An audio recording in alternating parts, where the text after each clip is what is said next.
नमस्कार मित्रांनो, प्रेमाची गोष्ट या मालिकेच्या पुढील भागात आपल्याला पाहायला मिळणार आहे.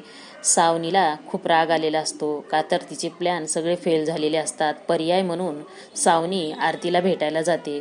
सावनी आरतीला भेटून तिला तिचे कान भरते आणि म्हणते, उद्या तुझा किंवा तुझ्या बाळाचा कोणीही विचार करणार नाही, प्रत्येकजण लकीचाच विचार करणार आहे. त्यामुळे तुला न्याय मिळवून देण्यासाठी तुलाच काहीतरी करावे लागेल.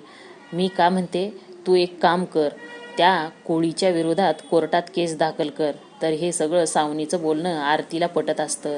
तर इकडे सर्वजण कोळीच्या घरात आरतीचाच विचार करत असतात. सागर सर्वांना म्हणत असतो की मला असं वाटतंय की आपण सर्वांनी आरतीचा विचार करायला हवा, आपण सगळ्यांनी आरतीला घरी बोलवायला हवं, सगळ्यांशी बोलणी करायला हवी. त्याच वेळी दाराची बेल वाजते. सागर जाऊन पाहतो, दारात एक माणूस लेटर घेऊन आलेला असतो. ते लेटर वाचतो सागर आणि सागरला धक्काच बसतो. तर इंद्रा म्हणते, काय आहे रे सागर? तर सागर सगळ्यांनाच म्हणतो की आरतीने आपल्या विरोधात कोर्टात केस दाखल केली आहे, लकी विरोधात केस आहे, फसवणुकीचा गुन्हा दाखल केला आहे. हे ऐकून घरातील सगळ्यांना धक्काच बसतो. तर आरती कोणाच्या सांगण्यावरून असं करत आहे हे कळेल का मुक्ताला? धन्यवाद.